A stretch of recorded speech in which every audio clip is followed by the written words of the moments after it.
From BBC Radio 4, this is Things Fell Apart, Season 2.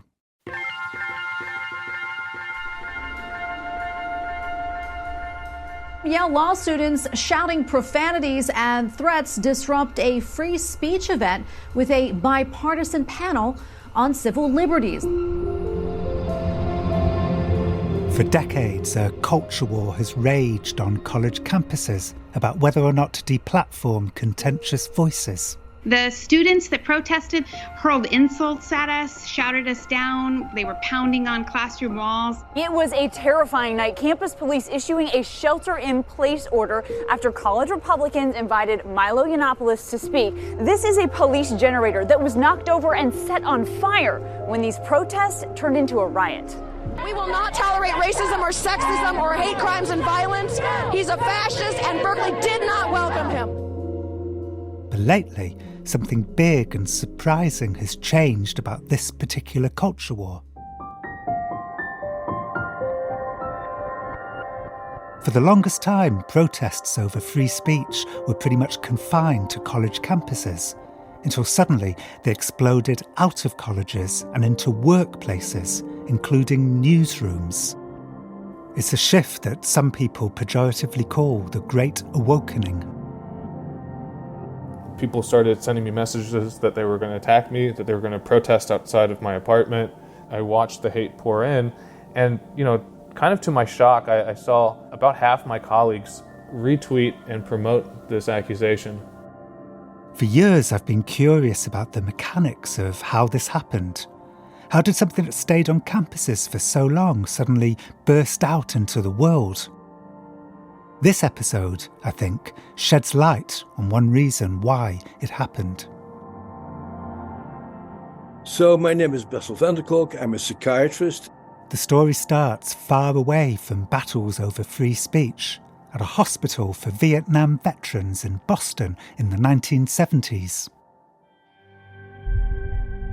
Bessel was just beginning his career, and he could see that something was terribly wrong with his patients, something mysterious that had no name. Take a former soldier turned lawyer named Tom. He himself goes to Vietnam. He becomes a platoon leader at age 18, and he goes into an ambush, and most of his men get killed. And he has these vivid images of these guys who he was in charge of getting killed. Bessel later wrote that the ambush happened during a foot patrol in a paddy field. Tom never saw the shooters. His men just started dropping around him, dead or terribly wounded. And later on he comes home, and it's the 5th of July, the day after Independence Day. I meet him, and he's a lawyer who has vomit all over his three-piece suit, and clearly he has been drinking by himself in his office over the weekend, and he says, I can't stand it anymore. The firecrackers that go off on the 4th of July drive me crazy, and I go back into the war, and I'm no longer fit for human consumption, basically. Bessel was one of the first people to give this condition a name, post-traumatic stress disorder, much to the teasing of his co-workers, he says. When I started off, my colleagues would say to me, Bessel, you and your trauma. When you croak, nobody will talk about trauma again.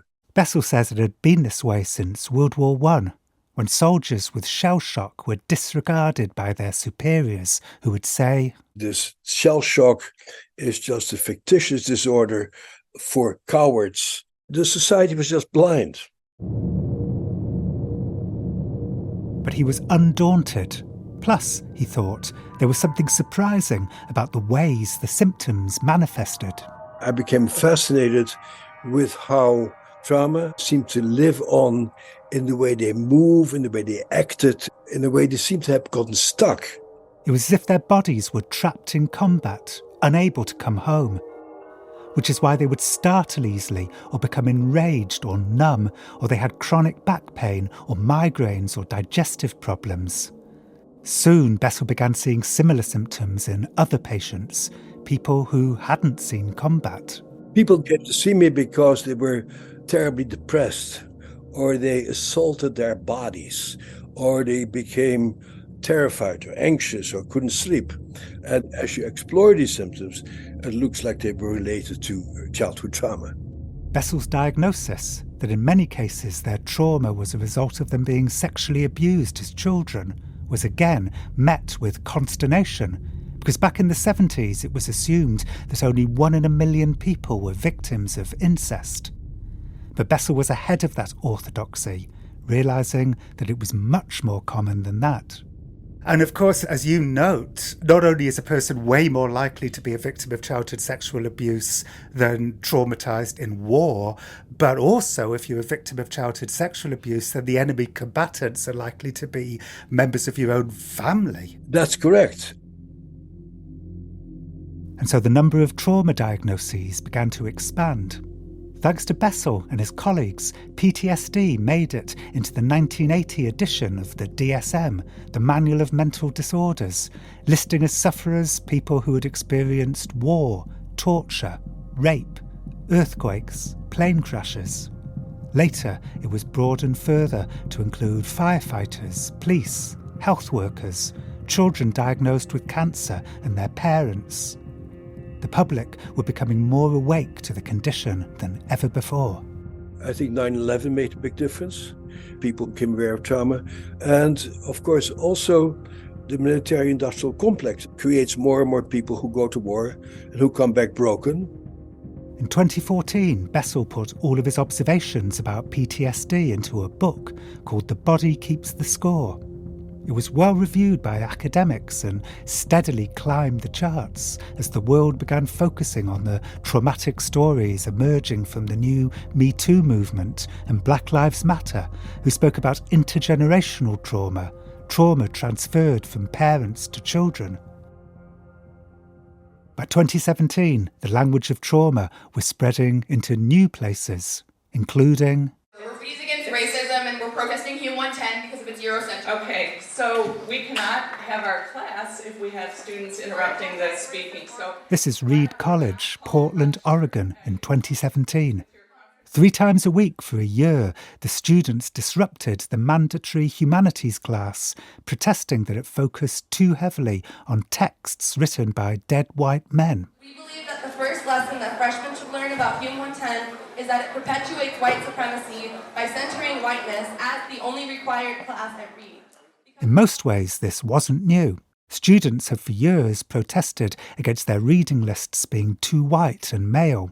But actually, there was something new about this protest. A group of students called Readies Against Racism, whose mission is to fight institutional racism as they see it at the college, had begun protesting in September of 2016.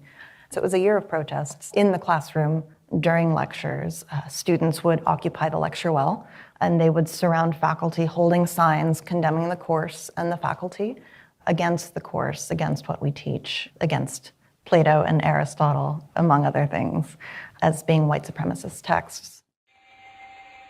That's one of the targeted lecturers, Lucia Martinez Valdivia, telling the story on stage at Arizona State University a year later. Lucia teaches Sappho, an ancient Greek poet and lesbian icon.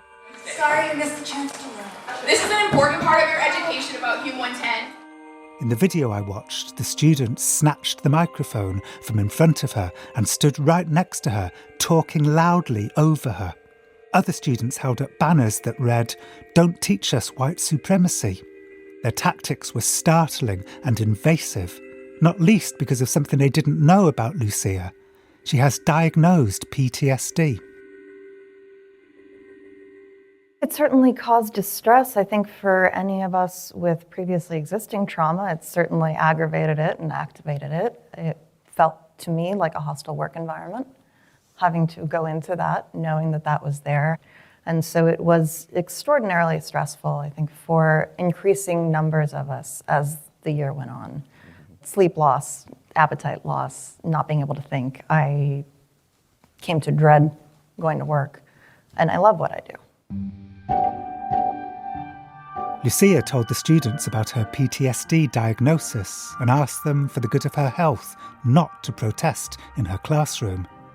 They responded with an open letter to Lucia, which said that they did respect her trauma, but some of them had trauma too, and, quote, saying that any form of protest would trigger your trauma not only ignores the traumas of students protesting, but creates a hierarchy where your traumas matter more.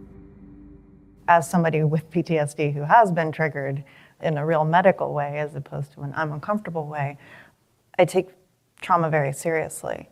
And for that reason, I'm very concerned by what is sometimes, to my mind, the trivialization of trauma. I think Lucia was railing against the idea that her medically diagnosed trauma was no more significant than the more conceptual trauma of being forced to read Plato. Had her lectures not been disrupted, she'd planned to tell the students, quote, "Don't write Plato off as a misogynist. Instead, try considering how it is that misogyny is a logical result, for him, of his reasoning." In the end, a compromise was reached, something positive. The course widened to include more diverse voices, authors from Mexico and from the Harlem Renaissance of the 1920s. And then came 2020 and lockdown, and suddenly something happened to Bessel's book. Much to everybody's surprise, my book, The Body Keeps a Score, has become a runaway bestseller, where everybody seems to be reading about trauma these days through my book. Why has it become a massive bestseller? I don't know. It's very interesting to me. Somehow I hit the right note at the right time.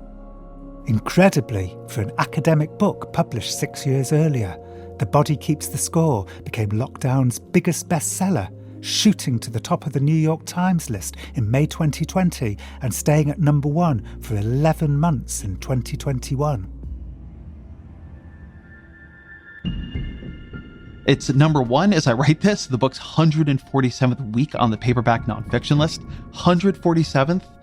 And if you know what this book is, that is wild. Your book is in enormous demand. It continues to top the bestseller charts. USA Today, Wall Street Journal, New York Times. That so many of us are turning to it, it says something profound about where the national psyche is in this moment of, trauma.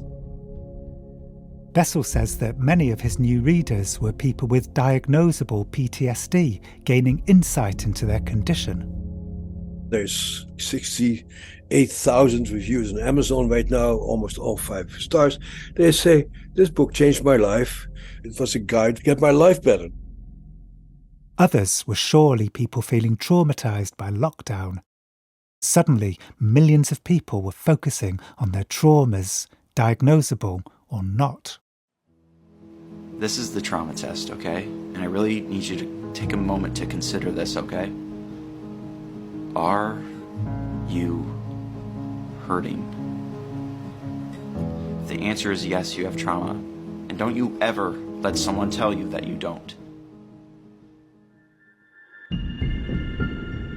By the early 2020s, videos on TikTok tagged with the hashtag trauma had amassed 25 billion views. Although some PTSD sufferers were no doubt benefiting from this new awareness, for Bessel, it's a concept creep he doesn't appreciate. I deal with a very serious issue. This is not a frivolous enterprise, The public now calls everything a trauma, including reading Othello in your high school class. No, that's not the trauma. Once you get gang raped, that might be the end of the world for you. Having your kid run over by a drunk driver, that's the end of the world. So it's very disrespectful to really traumatize people to call everything a trauma.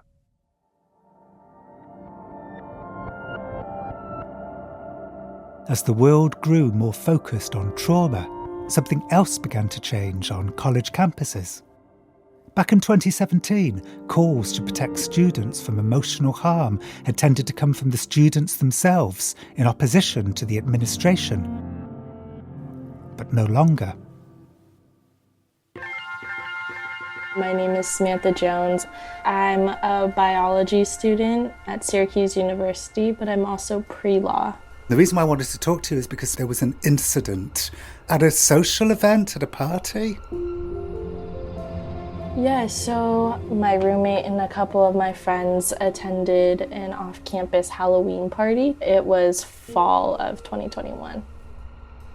So I was at the party and a male student had arrived, and he had a reputation for getting into fights and just kind of being inappropriate with other female students. The student was from Canada, and there were rumors that he was on a sexual predator list there. And one of my female friends had been hit in the face by him while he was fighting with another male student. And this video kind of went viral throughout the school, so I think that's what added to the reputation that he had. I've seen the video. It shows the student in question. He is very sporty looking, dramatically punching his adversary. They fall to the floor and continue fighting while rolling around. Onlookers get caught in the crossfire, including Samantha's friend. She just happened to be at the wrong place at the wrong time and ended up kind of catching one of the punches. So I just decided to speak with him in the hope that he would leave the party.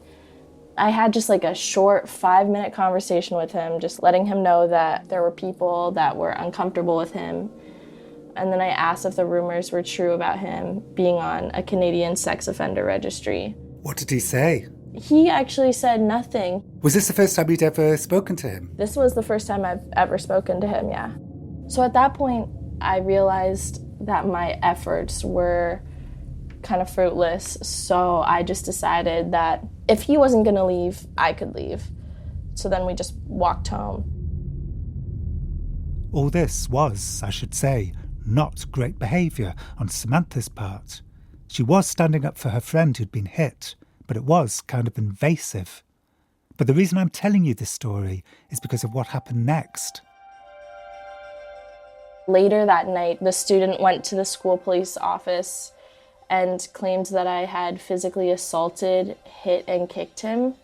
Additionally, he said that I broke his $900 cell phone and got other people to beat him up, which was just crazy. None of those things are true. The college convened a hearing panel. Samantha was called to testify. The accuser didn't show up. Finally, they announced their verdict. So the hearing panel rejected all of the physical assault charges just because there was no credible evidence to support them. But she was found guilty of something else. The board did find that I threatened the mental health of the student by confronting him. They were able to move forward with the harm of mental health just because of how vague and overbroad the statement of threatening mental health is. Do you think he was being sincere? Do you think he felt that his emotional health had been harmed by you? I truly believe that he was, for lack of a better word, playing the system. But the board disagreed. Quote, accusing someone of something that has no validity, especially being on a sex offenders list, can harm one's mental health and safety. So what was your punishment? So my punishment included some workshops. I had to, on my own time, watch a TED Talk. It was essays, workshops, and watching videos. All of which amounted to a formal warning, quote, intended to clearly document in your disciplinary file that your behaviour has been deemed unacceptable. Harming somebody's mental health, what exactly does that mean? This is Greg Germain, a professor of law at Syracuse, who helped Samantha through her disciplinary process. Something has changed drastically in the last, 5 or 6 years. The whole atmosphere at the university is very different. I don't think we faculty were scared of our students like we are now. It's a very strange environment at the university these days. Tell me more about how professors have become scared of their students in the last few years. Well, students feel very comfortable going to the administration and complaining about their professors. Do you do things to protect yourself? I do. I record all my lectures. Greg gives me another example like Samantha's. How, in August 2022, a Syracuse student organised a bonding exercise, a kind of scavenger hunt. Kind of a goofy activity where they would take pictures of themselves doing goofy things, rolling down the steps of one of the buildings of the school, licking a statue, some nonsense like that, and none of the students were required to do it. It was just a completely voluntary, goofy thing. But one student filed a complaint. As a result, the organiser of the scavenger hunt was found guilty of causing emotional harm to her fellow students, not least with her suggestion that they each sit on a kissing bench and kiss another student on the mouth, an act that could result in, quote, emotional trauma or confusion. She was made to do community service, plus she had to watch the same TED Talk that Samantha was forced to watch. What was the name of the TED Talk that they made you watch? It was Ruth Chang's How to Make Hard Decisions. I love that part of your punishment was being forced to watch TED Talks. Yeah, I've never had a TED Talk kind of weaponized like that against me. And so what began with students had shifted to administrations. I suppose because accusations of emotional harm were at once so serious sounding, but also so vague, colleges had no choice but to start treating them with gravity. And the same was true for when the language of trauma entered the world outside colleges, including newsrooms. My name is Lee Fong. I'm an investigative reporter. You might remember Lee from our episode about Antifa. Lee covered Antifa for the left-wing site The Intercept, but he fell out with some of his co-workers when he reported on sporadic violence in the days after George Floyd's murder. You know, I tweeted about cases of really absurd violence, and a number of my colleagues were very upset. It became a big fight internally. Lee means violence committed by left-wing and anarchist groups like Antifa. And in the midst of all of this, something very big happened to you. Well, in the midst of these protests in one town called San Leandro on the border of Oakland, you had 5 hours of sustained looting with no police presence because they had been sent to San Francisco and Oakland. Let's get right to live pictures of looting that is still going on. Here's CBS News in the middle of the chaos. Chopper 5 is over the Walmart store in San Leandro, where people have been running in and out of a side door with whatever they can carry out. An entire mall was ransacked, a Dodge dealership, a car dealership. 80 cars were taken off the lot. They were driven into stores. They were driven into other cars. Just mass vandalism and violence. Just a few moments ago, the city of San Leandro declared a curfew here in the city. Everyone is to go home until 5 a.m. because of what they described as roving bands of looters and rioters. I went there to interview people in the wake of that kind of orgy of violence. And as I was walking back to my car, a young man came up to me and said, "Are you with the media?" I said, "Yes." He said, "There's something I want to get off my chest." He is a supporter of Black Lives Matter, but he sometimes struggles with some issues around the movement. The clip of Lee talking to the young man is quite long, but worth playing at length. So when I, as a black person, look at the Black Lives Matter movement, I have questions. Why does a Black Life Matter only when a white man takes it? Because where I grew up at in East Oakland, there's been a lot of black people who were killed by other black people. Why are we so tethered with this white-black? I just don't get it. Like, if a white man takes my life, it's going to be national news. If a black man takes my life tonight, it might not even be spoken of. I've seen a lot of violence. I had 2 cousins that were murdered. They weren't murdered by a white man, they were murdered by a black man.